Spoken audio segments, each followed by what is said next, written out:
Good evening, ladies and gentlemen. Welcome to the first meeting of the 2014 Council on January 21st, commencing order at 5 minutes late, 6:05 p.m. May we have a roll call for the City Council. Council members: Friedman. Here. Najarian. Here. Quintero. Here. Sinanian. Here. Mayor Weaver. Here. Flag salute tonight will be led by Councilmember Friedman and the invocation by Reverend Skip Litterman of the La Cañada Congregational Church. I invite you to join me in renewing our Pledge to the Nation's flag. I pledge allegiance to the flag of the United States of America and to the republic for which it stands, one nation, under God, indivisible, with liberty and justice for all. Standing for the invocation. Let us pray. Thank you, God, for allowing us to do the people's business. Help us to be fair and honest in all of our deliberations. May mutual respect prevail, and may all that we do be for the greater good of all. Keep us from pettiness and small-mindedness. In short, make us statesmen and not mere politicians. Thank you again for the marvelous opportunity to serve our fellow citizens. Amen. Amen.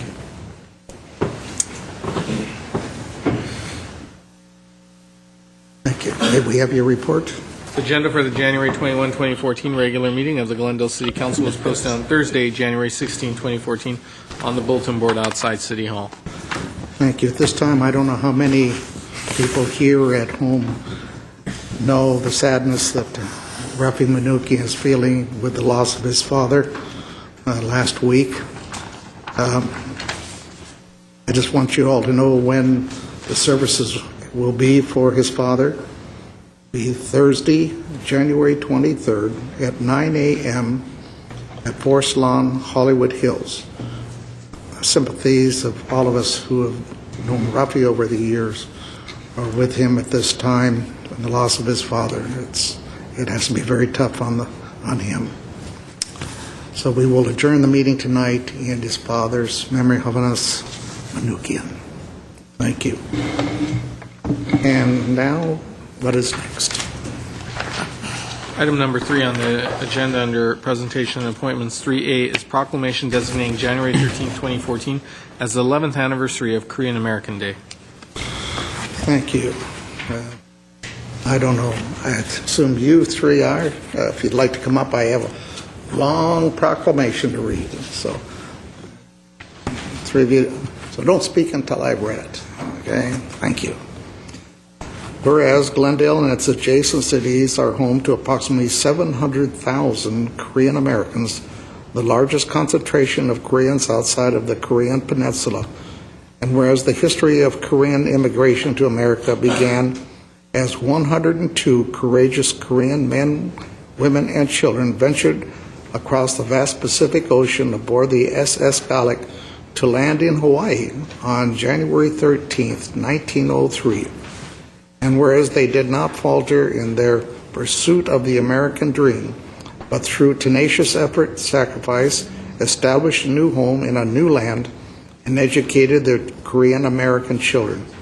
And whereas while the first Korean immigrants fought for the freedom and independence of their motherland, invaded by the Japanese Empire, their children grew up to be patriotic American citizens, served in the armed forces of the United States during World War II, and made other important contributions to mainstream America. And whereas in search of better opportunities for their children, beginning in the 1970s, a multitude of dynamic Koreans joined the increasing flow of immigration to the United States.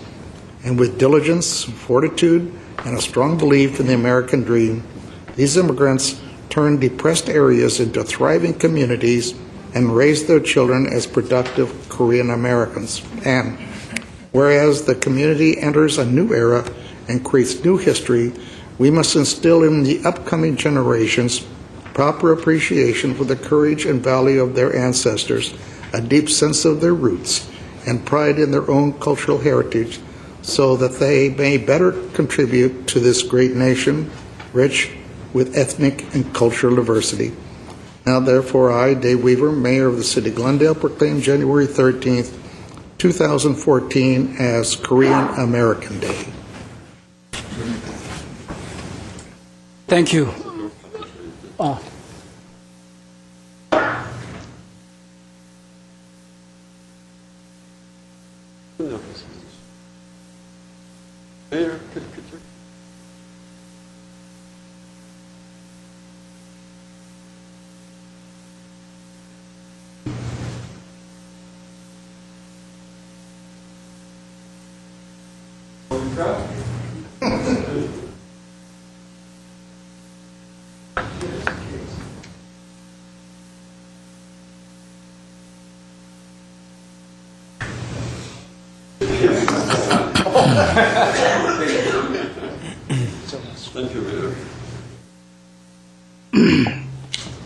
Thank you, Mayor, and the City Council members of Glendale. I really appreciate that giving us an opportunity to have a proclamation of a Korean American Day. I'd like to share with you our national president, Barack Obama, who sent us a letter, and actually it reads like this. The White House, Washington, January 13th, 2014. I send greetings to all those observing Korean American Day. For generations, Korean Americans have helped shape the United States, developing and defending the land we love. Often, in the face of hardship and discrimination, Korean Americans have persevered to build a better life for their children and for all Americans. Each year on Korean American Day, we remember the first Koreans who came to America's shores and celebrate the contributions made by the Korean American community in the years since. And we take this special opportunity to reflect on the many Korean Americans who are writing the next great chapter of chapter of America's story, as athletes and artists, as public servants and entrepreneurs, and as members of the United States Armed Forces. Last year marked the 60th anniversary of the United States Republic of Korea alliance, and Korean Americans remain a symbol of deep bonds, common values, and shared dreams of our two great nations. In honoring the heritage of Korean Americans, let us recommit to ensuring America remains a land of optimism and opportunity for generations to come. I hope you take pride in the special place the Korean American community holds in our nation's rich culture. And I wish you all the best. Barack Obama, signed. Again, I thank you for everyone. We have January 13th, Korean American Day, but Korean American Days is not only for Korean Americans who contributed this country.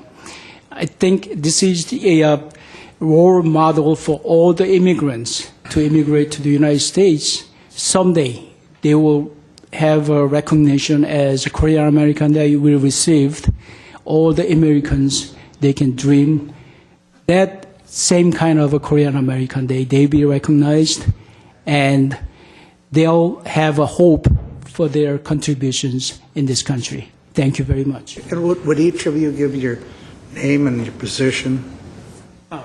Of everybody at home knows. I'll introduce, maybe you can. Good evening, everybody. We have here with us from representing Korean American Foundation, Mr. Chun Lee, who's a senior advisor to the Korean American Foundation. He's also the LA County Commissioner. And earlier was Mr. Vincent Kim, the president of the LA City Chapter. And my name is T.C. Kim. I'm the president of the Glendale City Chapter, newly appointed. And I'm very proud to say that I've been a resident of Glendale City for the past 20 years. My sons went to Cerritos Elementary, Roosevelt Middle School, Crescenta Valley High School, and Glendale Community College. My oldest one is serving in United States Marines for the past 10 years as sergeant. I'm very proud of him. Simplify. I'm also proud to say that I'm a Korean American with rich history, heritage, and culture, especially the food culture. As you know, you have the best Korean food outside of Korea is right here in Southern California, with bulgogi and kimchi. I'm sure some of you have tasted already. Our family immigrated in the mid-70s with a lot of immigration movements happening in the mid-70s. My father was a church pastor, and we came over here and settled. And some of you may already know that we have over 70,000 Koreans in Glendale City, and over 8,000 of them are registered voters. And we strive each day for the betterment of our life and strive to reach the American dream. And we really thank you for recognizing us. And I think the respect and recognition goes both ways. At this time, we would like to present the appreciation plaques from our Korean American Foundation to Mr. Mayor, City Council members, and also the City Clerk. And for this one, I'm going to read this plaque to you. Appreciation plaque presented to Glendale City Mayor Dave Weaver in recognition of your outstanding public service, leadership, and contribution in supporting the Korean American community. Your commitment and dedication for the social and economic welfare of Korean Americans are truly exemplary. In celebration of the 11th anniversary of Korean American Day, we extend our sincere gratitude and best wishes for your continued success. January 13, 2014, Korean American Foundation, USA National President Sangwon Park, and President of Glendale City Chapter T.C. Kim. Thank you so very much. Thank you. And should I? Sure. And the rest of you will be receiving yours. And thank you very much. Thank you so very much again.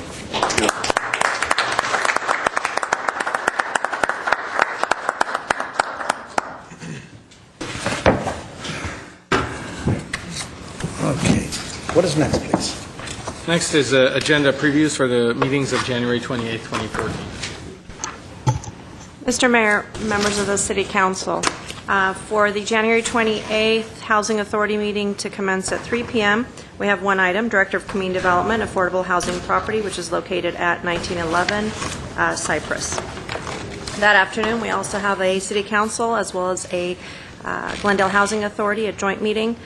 We have two items, Director of Community Development regarding the housing element for 2014 through 2021, and Director of Community Development regarding the 2013 Homeless Continuum of Care funding application to HUD.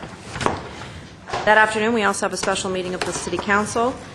This is Director of Community Services and Parks, 2013-14 Federal Workforce Investment Act funds to the Glendale Youth Alliance as approved and recommended by the Verdugo Workforce Investment Board. That evening for the City Council meeting to commence at 6 p.m. Number of consent items, General Manager of Glendale Water and Power. This is regarding the AMI-based conservation voltage reduction pilot program for GWP. Director of Public Works. This is regarding the SR 134 Glendale Avenue interchange modification project. Director of Public Works, Glendale Avenue wastewater capacity and street improvement project, and this is in connection with spec number 3490. We have two items under adoption of ordinances. Ordinance amending contract with CalPERS. That's probably going to be taken off because we're not taking that on this evening, so strike that, please. And ordinance amending development impact fees. Action items, we have three. General Manager of Glendale Water and Power, periodic maintenance and repair services of HORIBA emissions analyzers at Grayson Power Plant. City Attorney, Chief of Police, and Director of Community Development. This is regarding proposed ordinance amending sections of Chapter 5.64 of the GMC, and this is related to massage owner certificate, doing criminal background checks for massage owners or operators who own 5% or more of an establishment. And lastly, report regarding the June 3rd, 2014 special municipal election. This is a resolution consolidating the election with the County of Los Angeles' state primary election. And that concludes my report, Mr. Mayor. Thank you. Next, please. Next item, the remaining items under presentation and appointments are all announcements for nomination assignments for the Building and Fire Board of Appeals, and those assignments are for Councilmember Friedman, Councilmember Najarian, Councilmember Quintero, and Councilmember Sinanian to make. Item 4 is City Council and staff comments. Comments? Guess we all been on vacation, which we have. So, moving on. Next item under consent. It may have been mentioned, and I'll state it again, that 5F is off calendar. 5F is off calendar. The following are routine and may be acted upon by one motion. A member of council or the audience requesting separate consideration may do so by making such request before a motion is proposed. Is there a motion? I'll move the consent calendar. Second. Roll call. Council members Friedman? Najarian? Yes. Quintero? Yes. Sinanian? Yes. Mayor Weaver. Aye. Next, please. Next item is oral communications. This is a portion that's split off to two portions. The first portion is for 3-minute community event announcements, and I'm being told there were no cards submitted for that. No cards submitted. So, next, please. We'll revisit the full 5-minute portion at the end of all city business. 8A is city attorney regarding appeal of design review board case number PDR 1301810 for property located at 1410 Kalina Drive. 8A1 is a motion denying the case and making findings. I wonder if you want me to take a high. Mr. Najarian, you have a comment? Yes, Mr. Mayor, I do have a conflict on this matter because I have an interest in real estate which is within 500 feet of the property at issue, so I will recuse myself. Thank you. See you later. Okay. Okay, we're going to Mr. Garcia.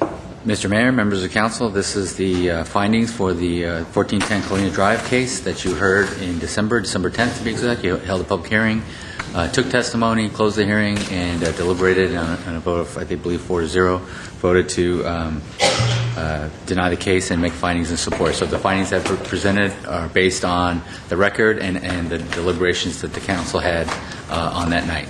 So Move item 8A1. Second. Second.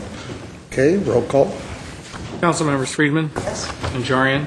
Quintero? Yes. Sinanian? Yes. Mayor Weaver. Aye. Somebody get Mr. Najarian? And you can read 8B into the record.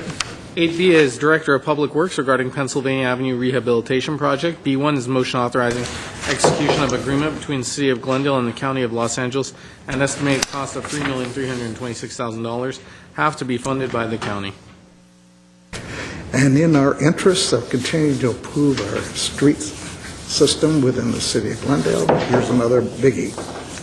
Mr. Ochoa. Yes, sir. This is an agreement between the city and the county. As you know, Pennsylvania in the far north is our dividing line along much of that frontier.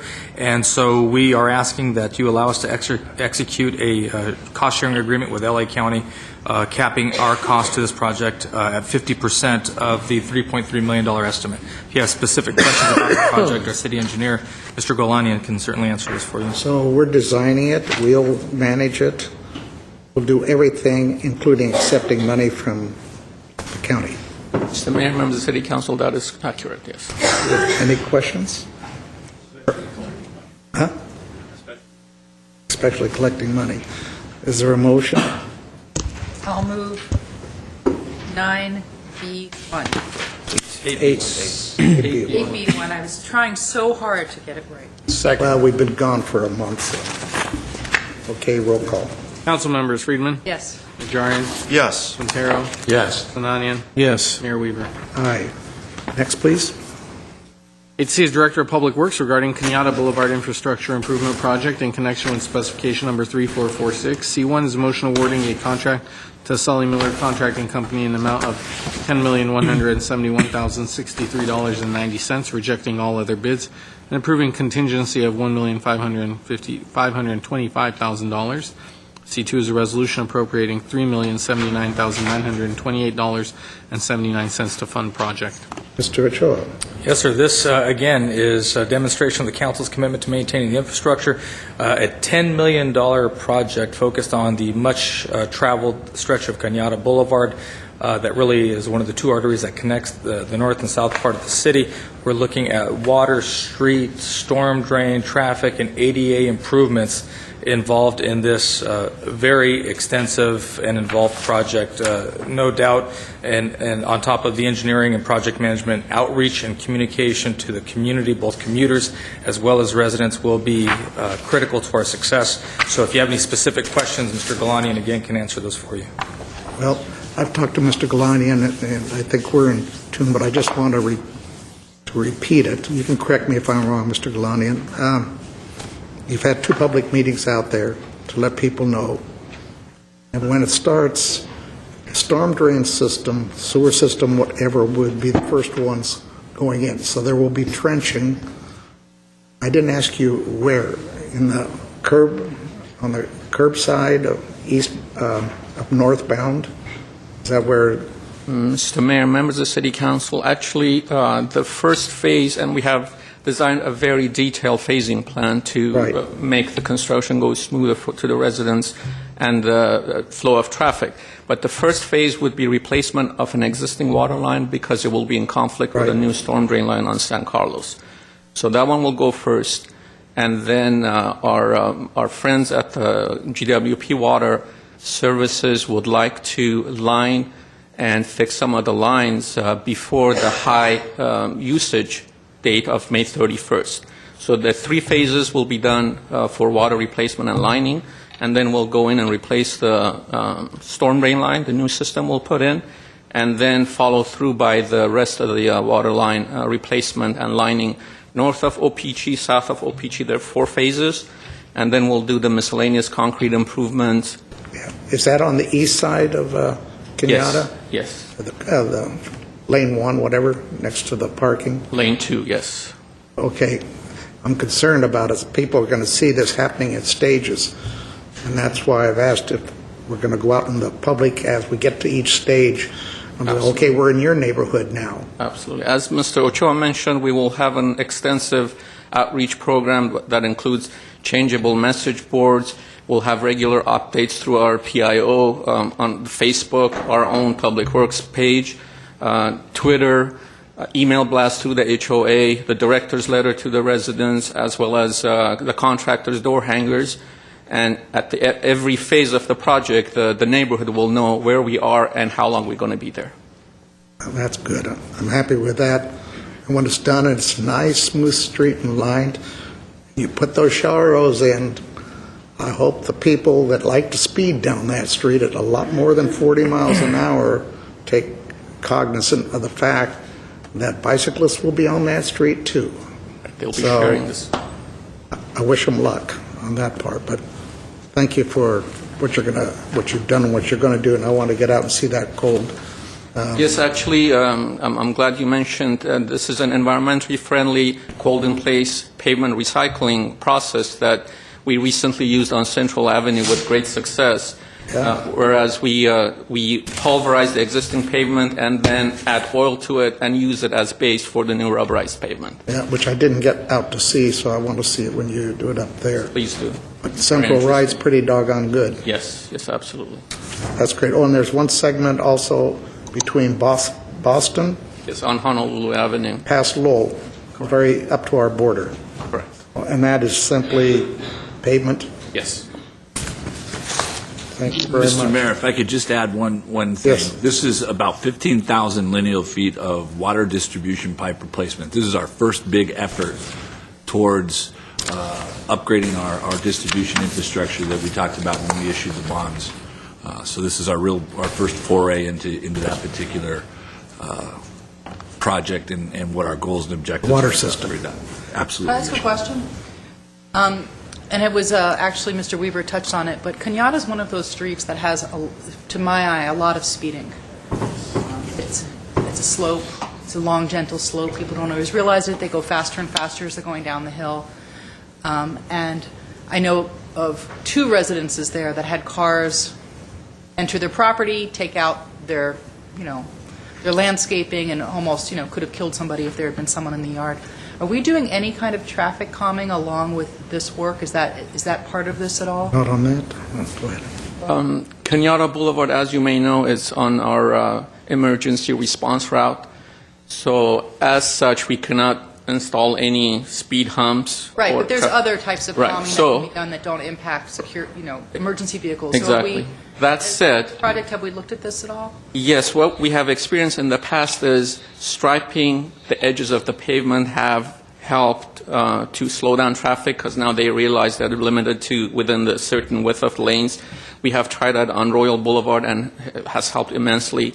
We are also modernizing 5 traffic signal systems with CCTVs, and that will help us time the signals more efficiently to slow traffic down.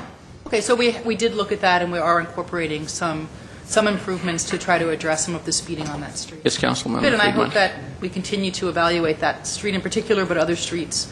As we make improvements, it's a great opportunity, as of course you know, to upgrade, whatever kind of traffic calming measures that are correct for that particular roadway. So I'm glad to hear we're doing some things. Yes. Thank you. Thank you. And the lovely part about this, we're doing everything at one contract: curbs, gutters, sidewalk, water mains, storm drains. So hopefully, when it's done, we won't be digging it up again anytime soon. For another 25 years. That's our hope, Mr. Mayor. And the coordination between the two departments is Will the excellent. will the residents of the area recognize the difference in their water pressure with this improvement? Oh, absolutely. Yeah, we have some tuberculated pipes. The term they use, kind of an interesting term, but it's essentially a clogged artery that are so bad in some of these places that they will definitely be a difference. Just like your heart with a stent or something put in it, you're going to see a lot better water pressure up there for the next 25 years. One last thing, Mr. Weaver. Yes. You actually made me think of this. Since we will be improving the water pressure in this area and then soon in other areas, we might want at some point to those affected residents to let them know what PSI they should be set at, because if they've increased to the max to compensate, they could actually blow their pipes out when the pressure changes. So we need to really get that message out to them that they may need to reduce the pressure in their home, because I've seen damage, to people's homes from this over the years. That's an excellent point, and it's part of our outreach efforts for the water system is to talk about that a little bit more in depth and let people know that you're going to see a big difference, so that if you've been overcompensating, just like you said, for the low pressure, talk to us, call us, and we'll come out and we'll give you an individual consultation if that's the case, and talk to you about whatever you need. Thank you. Very nice of you. Very nice of you. Just saying. Okay, did we have a motion on this or not? No, not yet. Okay, is there a motion? I'll move the item. Is there a second? Second? Roll call. Council members: Friedman, Yes. Najarian, Yes. Arrow, Yes. Sinanian, Yes. Mayor Weaver. Aye. Next, please. AD is General Manager of Glendale Water and Power regarding purchase for the hydrogen control cabinet of unit number 4 steam turbine generator at the Grayson Power Plant. D1 is a resolution dispensing with competitive bidding and approving a purchase order service authorization with Environmental One Corporation in an amount not to exceed $74,000. Mr. Otto.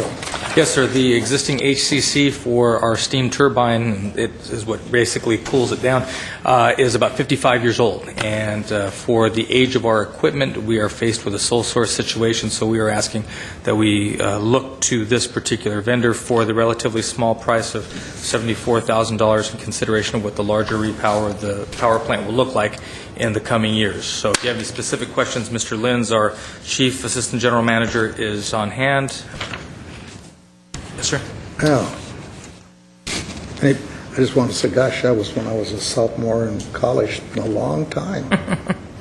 So let's just put in, Mr. Najarian. Hydrogen is the cooling media to our power plant, steam turbine generator units? For the steam. Is that safe? It's, Thinking Hindenburg. it's contained in pipes that kind of are on the outside of the steam generator. It's They're not mixed in with the double-walled air. pipes, actually, too. So Unlike the Hindenburgs. They know what they're doing. I'm sure. No, I guess if you say so, but It's worked for the last 55. My guess is it gets to the layperson, it seems a little. Is there no other gas? Which not if we want to continue using this turbine. not for these units, Mr. Najarian, is one of the reasons we're sole sourcing this. We've looked high and low. This is the only manufacturer of the And on original that note- equipment parts that will fit our GE steam generator. I know we did a nationwide search, and I think we went international, too, to see if we could find anybody. This is the only company that still makes that. Something we're finding more and more at the plant is just there's just not too many people there. Hydrogen is probably, based on what I know of some of the new technology, very obsolete, but for what we have now, steam generators that were installed in the 40s, that's what we're using. So just to stress the point, the reason we are dispensing with the competitive bidding process is because this is the only manufacturer, perhaps in the world, of the type of technology that we need to use on our turbine. This particular parts that we need for this cabinet to put it together is the only one we were able to find. And replacing the turbines would cost? Well, that's part of the overall repowering of the plant, and that's going to be, it's going to be a lot of money. A lot of money. A lot of money. But we're going to do that as a single project where we come back and not continue to Band-Aid things or replace one here or there. We've got a plan that we should be coming forward with you sometime this year to show you where we're headed for the repower. This fiscal year. I'm sorry. This fiscal year This with a fiscal plan year. of commencing the project in the coming fiscal year. Yes. Thank you. I guess that's a good reason to build solar source, the only one in the world. Okay, is there a motion? So moved. Second. Roll call. Council members Friedman, Yes. Najarian. Yes. Caro, Yes. Sinanian. Yes. Mayor Weaver. Aye. Next, please. E is Director of Human Resources regarding Civil Service Rules and Regulations. E1 is Resolution amending Civil Service Rules and Regulations. Thank you, Mr. Choi. As you know, we have a rather involved civil service system, and until we can make some larger wholesale changes to it, we continue to make tweaks like this, wherein we have positions that directors would like to be able to have the latitude to make transfers when the qualifications for the position are either similar from position to position or actually lower. Something that would be a promotion or a higher position would still go to the Civil Service Commission. We have vetted these recommended changes through the Commission. They are supportive, as these are things that really don't rise to their purview, but under our existing rules, they do go there. So with that, we would ask your approval for these considered changes. Mr. Doyle is here if you have any specific questions. And no fiscal impact. And no fiscal impact. Okay, is there a motion? So moved. Second? Second? Roll call. Council members Friedman, Yes. Najarian. Yes. Caro, Yes. Sinanian. Yes. Mayor Weaver. Aye. Next, please. Next is oral communication. Discussion is limited time. It's not part of this agenda. Each speaker is allowed 5 minutes. Council may question or respond to the speaker, but there will be no debate or decision. City manager may refer the matter to the appropriate department for investigation and report. Okay, first speaker is Philip Hernland. I can't say it. Philip? Sorry, sir. I just couldn't make it out. State your name for the record here.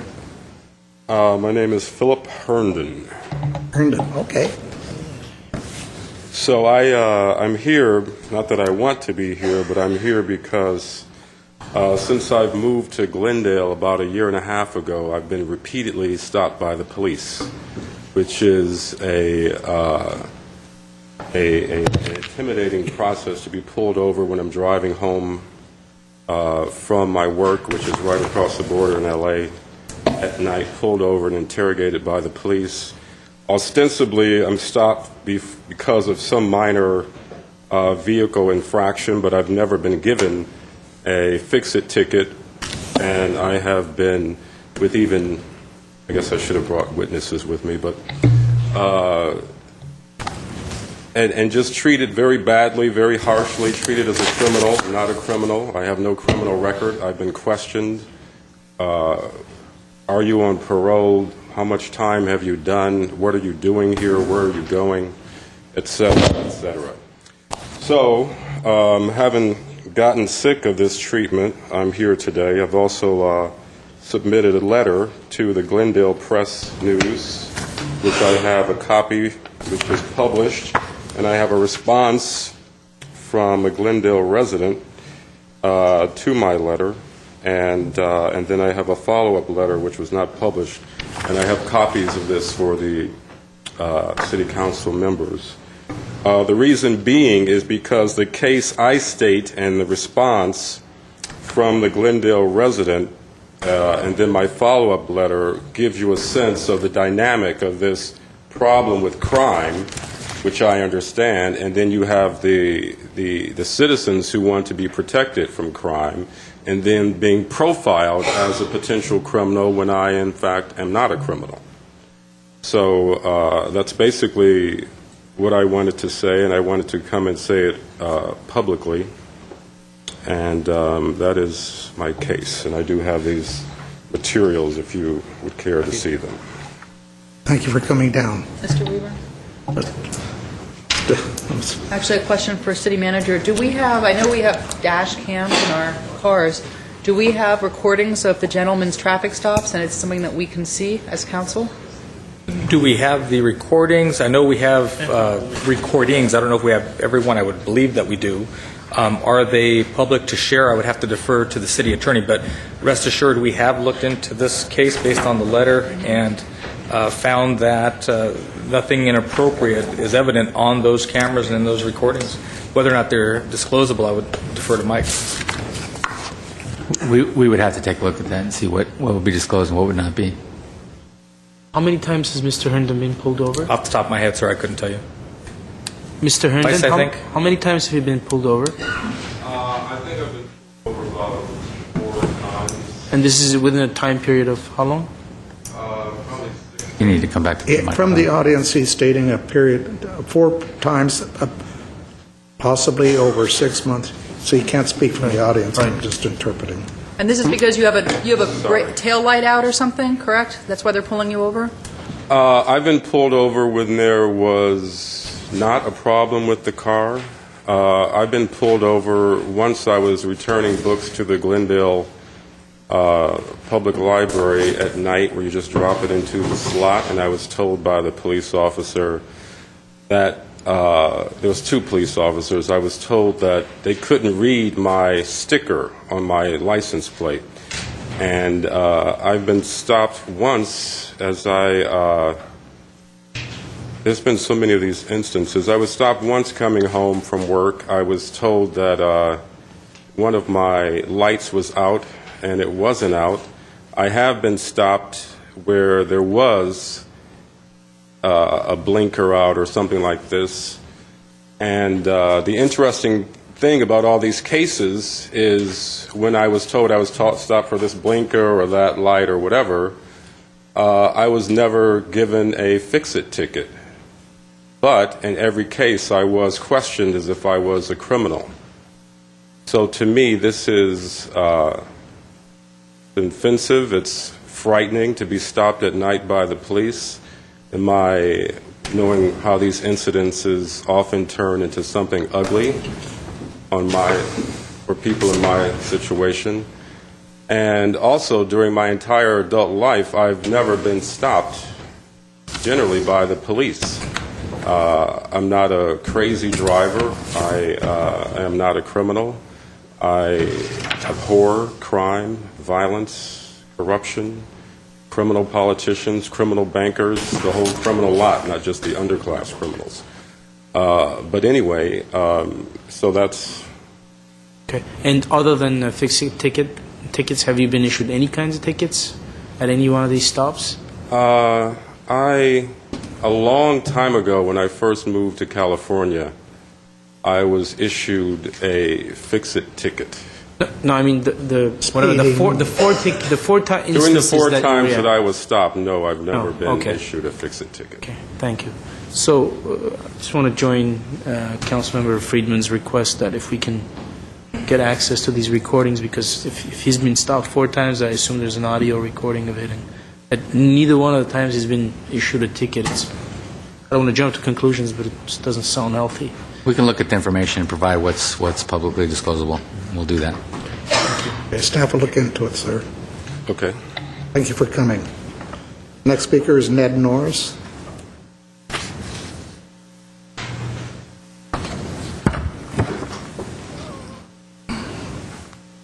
Yeah, I'm Ned Norris. I live in Tujunga. I used to be a resident of Glendale till 6 months ago. I had a prepared statement on behalf of my friend and colleague,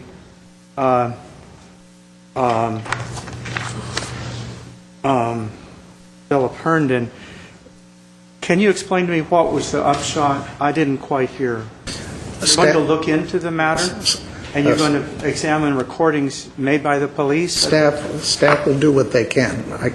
We can't speak, we don't know the process, but the staff will do what they can to get the recordings that they exist and take appropriate action. We don't know what that is yet until the staff does it. But you're going to investigate? Oh, yes, yes. Okay.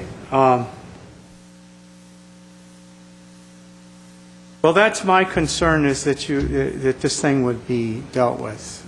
It won't be This will be dealt with. It just won't be swept under the rug. Okay. It won't be. All right. Well, that was my concern. I had some comments I was going to make on the general welfare and equal protection of the law and Western civilization, but I think the drift is in the direction of dealing.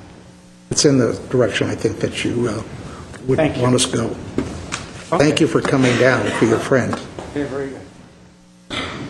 Next speaker, Mike Mohill.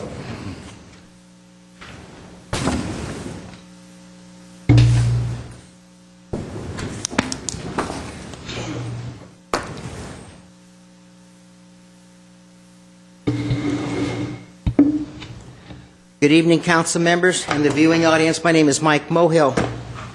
The last time I came before this council, the issue was the Link Mega Housing Project. In part, Councilwoman Freeman had said in the past we ought to look to Pasadena for more growth in housing because Pasadena has 5,000 new units and Glendale has only approximately 4,000 new units.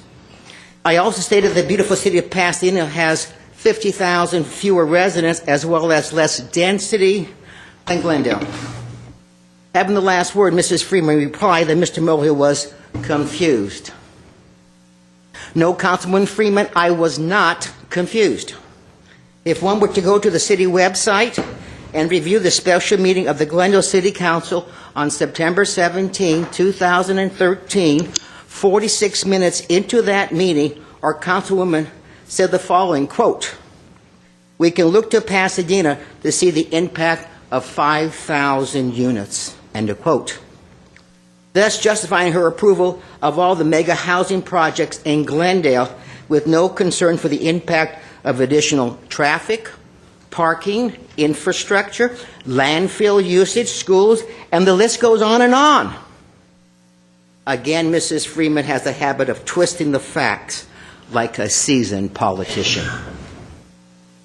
If Councilman Freeman and her colleagues were such great visionaries as they like to think of themselves, why did the public have to read it in the Glendale News Press on January 10 that Caltrans confirmed the consistent concern of the public when planning for the approximately 21 apartment complexes with 3,800 apartments in South Glendale, Caltrans would not have been so critical of our council and planning department had council members spent less time on building design and more time on planning for the infrastructure of the city. The cumulative effect of approximately 3,800 apartments will not only impact neighborhoods, traffic, and street parking, but will also create more havoc at the 134 freeway exit at Pacific, Brand Central, and Glendale Avenue. Why did our council members ask the developers for more impact fees? What happened to the prudent development, controlled growth, and not greed? Rapid overdevelopment only creates jobs for our union employees to help pay for their $100,000 plus government pensions. Instead, the taxpayers of Glendale and not the out-of-town wealthy developers will see their quality of life impacted. And probably the taxpayers in the future will also have to pay for the millions of dollars of needed street widening in the form of another infrastructure bond. Is this fair? On another matter, Mayor Weaver has become an embarrassment to the city which he claims he loves. Our mayor, who often tells the public that he is a USC graduate in engineering, states he relies on staff reports rather than doing his own homework. In 2008, our mayor relied on City Manager Jim Starbird and staff to approve over $8 million in pay raises and pension benefits for our union employees. A few months later, our highly paid for city manager stated we had to cut city services by $10 million because we were running out of money. Last month, Mayor Weaver and City Manager Scott Ochoa informed the public that the recent water report, which was prepared by Wilden Consulting Firm, was full of errors. Now the city needs to spend thousands of more of our hard-earned money in order to hire another water consulting firm. When the People's Attorney, Professor Harry Zavos, came before this council in the GWP Commission questioning the Wilhelm Water Report, Mayor Weaver and staff knew better than the People's Attorney and chose not to listen to the professor. On December 10, 2013, while questioning the finances of the city, our mayor told me if I did not like the way things were being run, I should just leave. In conclusion, as reported recently in the Glendale News Press, a concerned citizen wrote, quote, "The mayor and council would better serve the citizens of Glendale if they were willing to listen to the citizens and not act like royalty because of their positions. Seems I remember voting for council positions, not kings and queens." Thank you. My name is Mike Mohill. Well, it looks like Mr. Mohill is running for council again. Only thing I'll address on that, over a decade, 10 years, the downtown specific plan was formulated and adopted in numerous public meetings. Environmental documentation was done, a master AIR. That document addressed all the infrastructure of the city and what needed to be upgraded, whatever. It can accommodate all the growth that is going on. Street widening, you're not going to be able to widen any of the downtown streets. Where are you going to widen it? Take out the sidewalks? It isn't going to happen. So all the things Mr. Mohill is talking about was addressed. All the infrastructure, storm drains, sewers, water, fire, police, all have been addressed. And if he doesn't like what I said about leaving town, he's been complaining for 10 years, I would certainly move on to a city where they don't have any problems, like Los Angeles. Next speaker, Christopher Sutton. Good evening. My name is Christopher Sutton. I'm an attorney for the Westin Bonaventure Hotel in downtown Los Angeles. And I'm here today because one of your members is a member of the MTA board, Mr. Najarian, and I asked the City Council to also support the Bonaventure's request to settle the litigation the Bonaventure has against the MTA, which is to extend the tunneling of the regional connector by about 2 blocks to avoid the surface impacts. We are presenting this to the MTA board this Thursday at a closed session. We had a settlement conference in federal court a week ago. I think Mr. Najarian sent an aide. I know Mr. Antonovich attended the settlement conference. At the end of the day, after most of the political aides left, we exchanged settlement offers, and we're urging the Glendale Council and Mr. Najarian to support the process that would solve the litigation over the regional connector by having the tunnel go deeper and go longer and not tear up Flower Street for 2 blocks in front of the Bonaventure Hotel. I have copies of the diagrams. I have 7, 1 for the clerk, 1 for the city manager, and 5 for the council members. Also a written document that went to the MTA's attorneys. And the solution to the MTA's litigation problems in downtown LA could be a model for the solution to its litigation on the West Side project, on the Crenshaw Line project. And we believe that if the MTA board will support a better way to build this project, which the Bonaventure supports, the project will go forward faster, it will go forward cheaper, it will go forward safer, and will have less impacts on the businesses on Flower Street and the financial district. I've been appearing at all the city councils that have MTA board members and making the same presentation. I was at the Santa Monica Council last week, and in December I was at the Lakewood and Duarte city councils. The problem is we believe that the MTA staff is restricting the flow of information from the public, from property owners, the owners along Flower Street, have invested over $2 billion in the real estate there, including the Commonwealth across the street, who bought what used to be called the Arco Towers. And we believe this solution will be the solution that allows this project to go forward more quickly.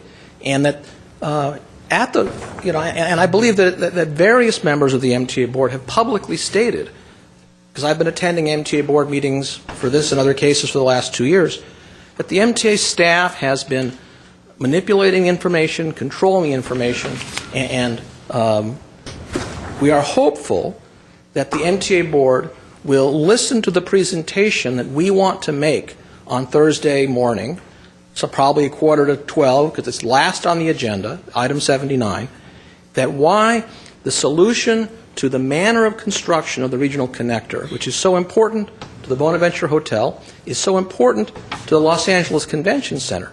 Because what we've been told by our clients, and what the Convention Center has been told by their clients, that if this construction occurs starting in July of this year and lasting for several years, the Bonaventure will not be eligible to receive convention bookings, which will then disqualify the LA Convention Center from bookings, which will then go to other states or other nations, because it's the largest hotel in downtown Los Angeles. We believe that our economic consultant has shown that the manner of construction proposed by the MTA will have over $8 billion of adverse economic impact, will result in the loss of 70,000 to 80,000 jobs, because they decided to dig this subway by removing the street and then putting it back later, as opposed to simply tunneling under these last 2 blocks. The entire subway is being built with tunneling up until 4th Street and Flower next to the Bonaventure, and then they're going to dig up the street. And we believe that the alternative measure that we have proposed will solve all of the problems, will in fact be a better solution, and that's why I'm appearing here today. I'm asking the Glendale City Council at some point to suggest to the MTA that they should support our proposal, and I'm asking Mr. Najarian to consider it. A year ago, when Mr. Najarian's seat on the MTA board was challenged, I appeared at the City Selection Committee meeting, as did Mike Charchinsky, the managing director of Bonaventure, and we stood in support of Mr. Najarian. I objected at that meeting when motions were made to continue the hearing and to add addendum items that would have delayed the vote, in which Mr. Najarian ultimately won. We're not saying he owes us anything, but we have supported him. We believe he's a sound member of the MTA board, and we look for his sound judgment in seeing our settlement proposal in 2 days, and we look for him to ask critical questions of the MTA staff to defend why they can't do the subway this way. Thank you. Mr. Najarian? So, Mayor and members of the council, what Mr. Sutton says is true. He was a supporter of mine during the turbulent MTA Board Selection Committee meeting, and all I can say now is I can assure you, Mr. Sutton, that you presented this information at the committee meetings last week, and I can assure you that I will discuss these alternative tunnel depth proposals at length with the board in our closed session on Thursday. Thank you. Thank you, Mr. Najarian. Next speaker is Jose Aguayo. Did I get that right? Yes, you did. Good.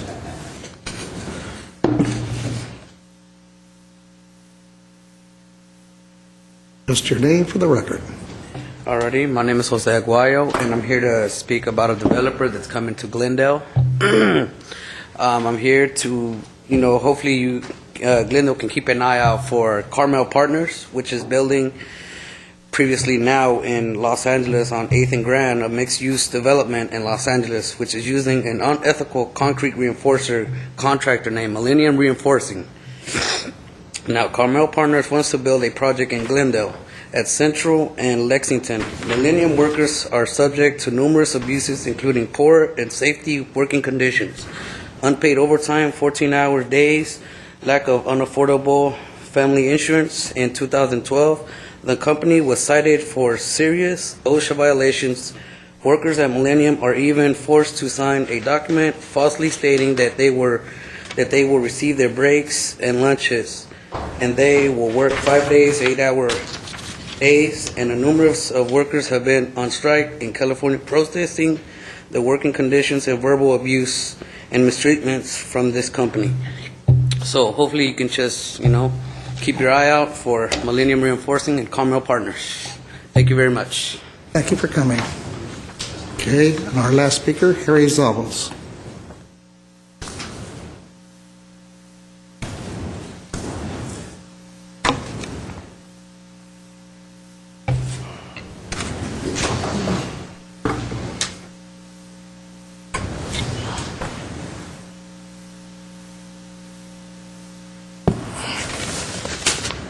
Council, my name is Harry Zavos. In 2011, Glendale retained a consultant, Wildam, to prepare a cost of services analysis, a COSA. And based on that COSA, to design an ordinance to provide needed water revenues for GWP. The COSA is crucial because Proposition 218 constitutionally requires the fees for water service, one, not exceed the funds required to provide the service, and two, they not exceed the proportional cost of the service attributable to each ratepayer. Obviously, if the COSA doesn't accurately describe costs for various ratepayers, the ordinance based on it would violate Proposition 218's requirements, and it would render fees collected under that ordinance of dubious validity. Wildam completed its COSA, designed a water rate ordinance based on it, and with the exception of Councilmans Quintero and Manukian, who voted no, the Council adopted the ordinance on March 27, 2012.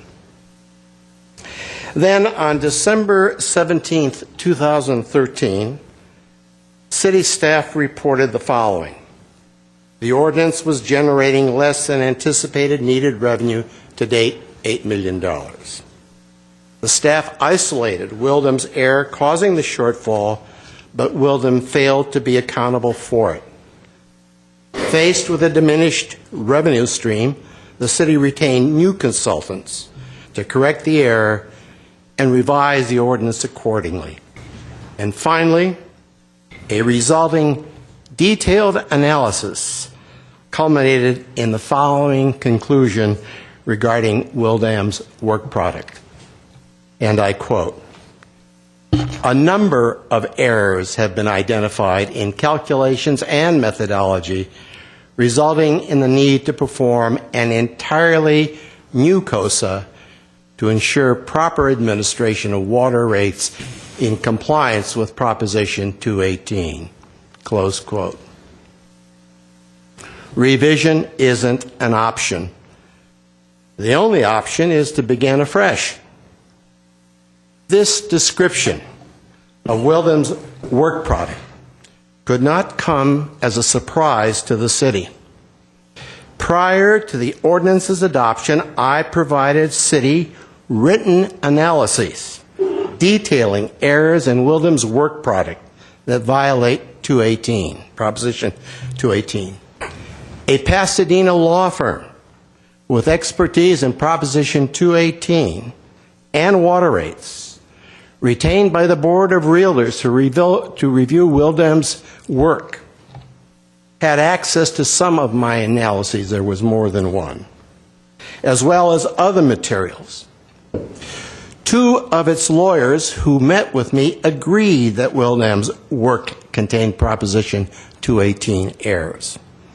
It's my understanding that the law firm's letter to that effect was shared with the city prior to the ordinance's adoption.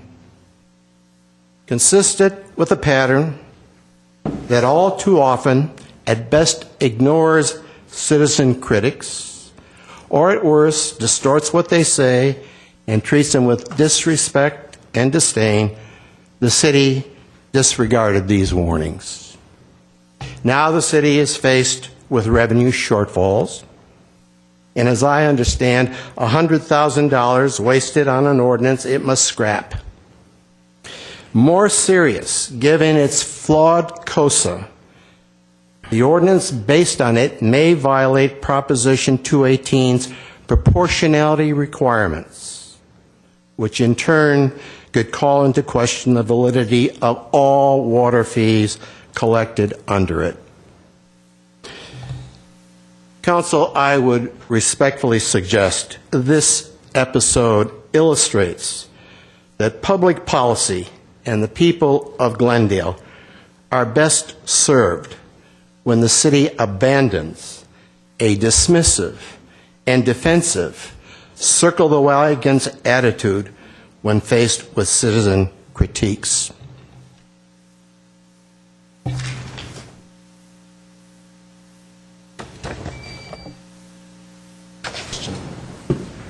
I mean, just so I'm clear on this, hearing a lot of "I told you so" from the people's lawyer, but were his criticisms the same shortfalls that we discovered in the Wildan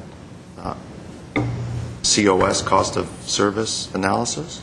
As I recollect, Mr. Zavos's critiques and criticisms were not, at least what we have found to be the problems with the cost of service analysis that was done by Wildan. So to the extent that he says it was wrong, it is wrong, but wrong apparently for a different reason. Well, I appreciate Mr. Zavos coming forward, but the critical point here is whether or not the city was warned specifically of these defects that we later discovered in the Wildan analysis. And if they were not, then I don't think he could say, "I told you so." Whether he perceived a dismissive attitude is another question here. But as far as what's important to me is whether or not we, the city, ignored, the iceberg warning, that there's an iceberg ahead, Captain Smith. Not that, the heating on the second deck isn't working properly. If anyone follows that analogy, I'm not sure. That's way out there. But it would concern me greatly if the defects that Mr. Zavos pointed out were in fact the defects that we discovered in the Wildan analysis. That would trouble me deeply. And that is my question. If that wasn't exactly the same thing, I'm still, the attitude of dismissiveness I think we should always try to avoid. But if there were complaints about other aspects of the report. Just remember, the critical error in the Wildan study was that they used bi-monthly data as monthly data, and as a result, all the rates were skewed. As Mr. Ochoa said, to the extent that we're under-collecting revenue, it's because of their error, but we're not charging the residential consumers more than their proportional cost of service. That's why we have less revenue. The fire line's accepted. That's one area, and as we've explained pretty clearly, that's an issue that we're going to have to correct. So nobody caught that error. So as embarrassing as it is to the fact that we relied on Wildan, an industry expert and leader in this process, I feel very bad. I feel embarrassed that we did so. But I think our actions upon discovering that are prudent and reasonable. So I'm sorry if there's any dismissive attitude. But I think going forward, we're doing the right thing. And I will add just to that comment, anytime we received written comments from Mr. Zavos during that process, our staff, Mr. Zern's staff, and the consultant were always responding to those comments in writing when we had the time to do so. So there's a record of that as well. And you gave us a copy of that too, because I read not only everything from Mr. Zavos, but the staff's response. So to me, I don't feel that anything was dismissed out of hand. Mr. Zavos didn't like the responses, but there were responses. And I read the responses, and I read, his correspondence. So, that was done. Correct. Okay, I have no more cards. Our communication is closed. Next, please. Is there any new business? Yes, there is. I move that the matter entitled Piranjalu versus City of Glendale, case number EC 056152, be compromised and settled for the full and complete sum of $30,000, and the same is hereby approved and accepted. The Director of Administrative Services is authorized to issue a warrant in said sum for delivery by the City Attorney upon the execution by the plaintiffs of a dismissal with prejudice. Second. Roll call. Council members: Friedman, Yes. Najarian, Yes. Quintero, Yes. Sinanian. Yes. Aye. Next, please. Bear motion to Adjourn. adjourn in memory of Johannes Manukian. So So moved. moved. Stand adjourned at 7:10.